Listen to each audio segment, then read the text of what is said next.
Sebelum menyaksikan video ini, pastikan bosku jangan lupa subscribe. Karena subscribe itu gratis plus bonus tonton video terbaru setiap harinya.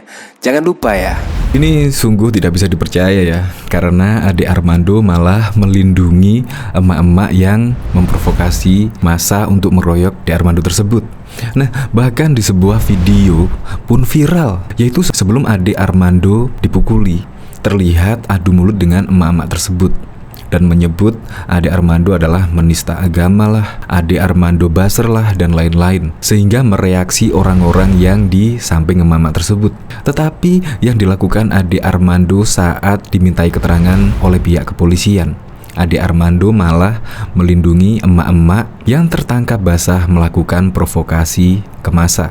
Itu kerennya Ade Armando, yaitu orangnya pemaaf. Anda bisa melihat tulisan dari Eko Kuntadi, karena Eko Kuntadi saat menyengguk Ade Armando pada waktu itu. Hal tersebut jarang-jarang dilakukan oleh orang-orang yang merasa teraniaya, karena pasti orang-orang tersebut pasti bakal mengetahui yang memprovokasi massa tersebut, tetapi tidak dengan Ade Armando. Ade Armando malah melindungi emak-emak tersebut.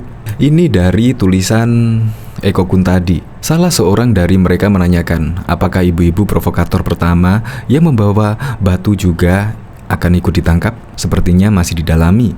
Tapi kayaknya Bang Ade Armando dalam keterangannya ke polisi tidak menyebut nama-nama ibu itu. Kisah seorang teman yang mendampingi para awak cokro menjalani BAP. Waktu ditanyakan, Ade hanya menjawab kayaknya posisi ibu-ibu agak jauh. Saya nggak memperhatikan.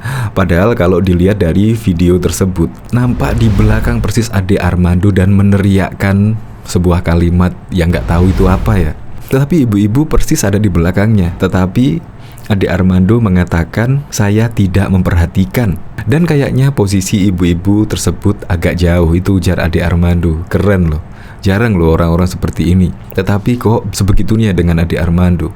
Kemungkinan ketika orang seperti itu mengetahui ternyata Ade Armando adalah seorang pemaaf, seseorang yang rendah hati dan baik hati, pasti orang-orang tersebut yang memukuli Ade Armando pasti akan menyesal. Padahal di sini menurut Eko Kuntadi, padahal kita tahu Ade Armando tahu persis ibu-ibu yang dimaksud. Dia ibu pertama yang memprovokasi keadaan. Ada kesan Ade nggak mau menariknya dalam kasus ini. Ade malah pernah menceritakan peran ibu itu ke kami waktu membesuk, tapi tidak kepada kepolisian. Sungguh keren apa yang dilakukan Ade Armando melindungi emak-emak tersebut. Ya, tetapi setidaknya ceritalah biar mendapatkan efek jerah lah. Untuk lebih lengkapnya simak berita berikut ini, Good News Indonesia. Tak disangka Bang Ade malah melindungi emak-emak provokatir ini. Pegiat media sosial Eko Kuntadi membagikan kesaksian saat membesuk akademisi Ade Armando yang menjadi korban pengeroyokan massa di depan gedung DPR RI pada Senin kemarin. Diketahui, Ade baru saja mengalami perlakuan tidak manusiawi saat dirinya menghadiri demo mahasiswa di gedung DPR RI beberapa waktu lalu. Dalam akun Facebooknya, Eko pun menceritakan sekelumit kejadian yang dialami Ade Armando seperti dilihat pada Kamis 14 April 2022. Berikut catatan lengkap Eko yang dibagikan di akun Facebooknya. Banyak yang menarik dari sosok Ade Armando dalam kejadian ini. Saya punya cerita. Saat dia berbaring di RS, dalam keadaan luka masih sangat terbayang perihnya, Ade Armando selalu berusaha terlihat tersenyum. Dia yang selalu menyemangati teman-teman yang membesuknya. Jangan mundur, ini cuma resiko kecil, ujarnya kepada saya. Dia bicara sambil tersenyum dipaksakan. Saya hanya diam memandang wajahnya yang babak belur. Ada rasa sedih tercekat. Saya mengangguk, memegang tangannya. Di samping saya ada Mas Joprai, menitikkan air mata. Malam itu Ade Armando menjalani pemeriksaan kepala. Ada pendarahan di bagian otaknya, cukup serius. Esoknya beberapa dari kami kembali mengunjungi. Kepada Ade Armando, sebagian kita menceritakan kisah heroik teman-teman yang berusaha melindunginya saat kejadian. Ada anak muda bernama Belmondo yang melakukan memeluk dia dan melindungi dari hujan pukulan. Anak ini ikut terluka. Ada anak lain, Indra Jayaputra, Bambang Triyono, dan Rama Sanidya Putra yang juga ikut dirangsek mengeroyok. Ketika kami menceritakan kejadian ini, kita lihat pojok mata Ade Armando menitikkan air mata. Ia menangisi teman yang ikut terluka dalam kejadian tersebut. Lalu, Nang Daro mengisahkan beberapa polisi evakuasi saat kejadian. Polisi-polisi itu menyediakan dirinya dihujani serangan demi melindungi Ade Armando dari serbuan serigala buas.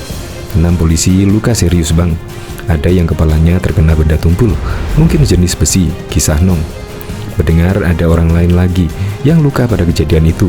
Ade Armando menangis terseduh.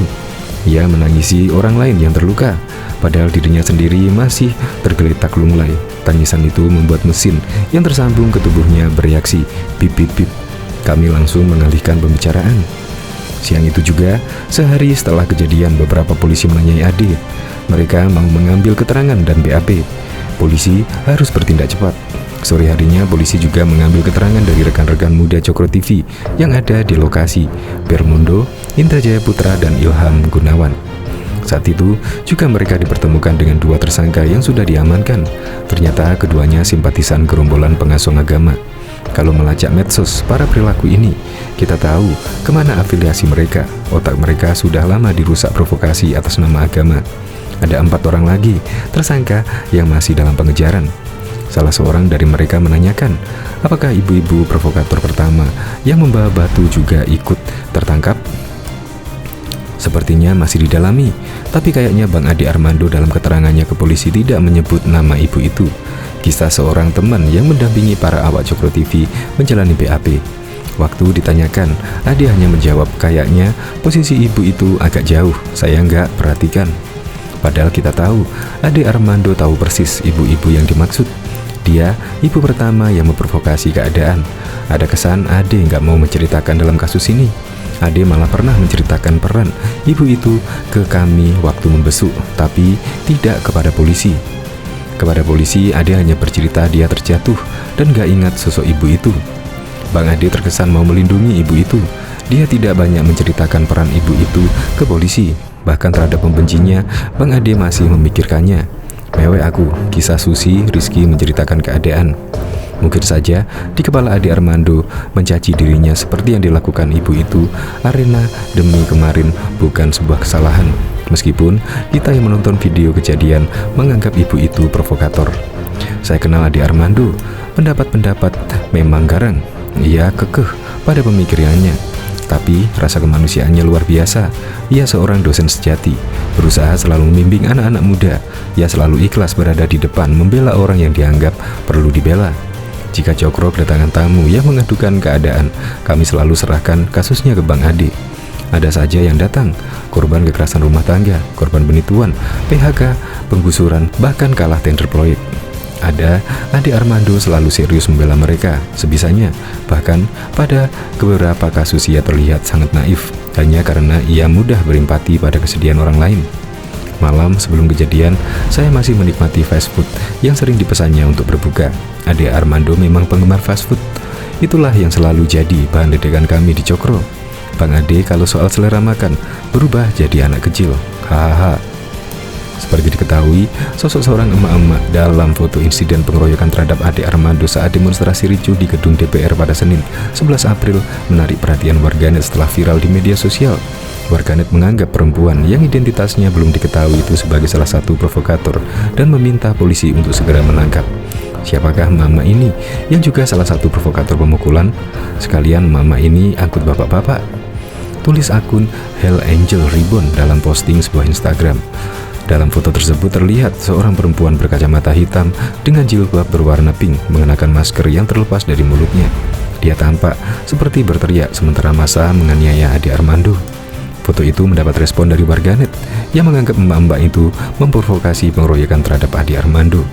Sebagaimana diketahui, Ade Armando dikeroyok oleh massa di tengah demonstrasi di gedung DPR pada 11 April. Pegiat media sosial yang juga dosen Universitas Indonesia itu sempat berbicara kepada awak media mengenai kedatangannya di gedung DPR untuk mendukung aksi mahasiswa yang menolak perpanjangan masa jabatan presiden.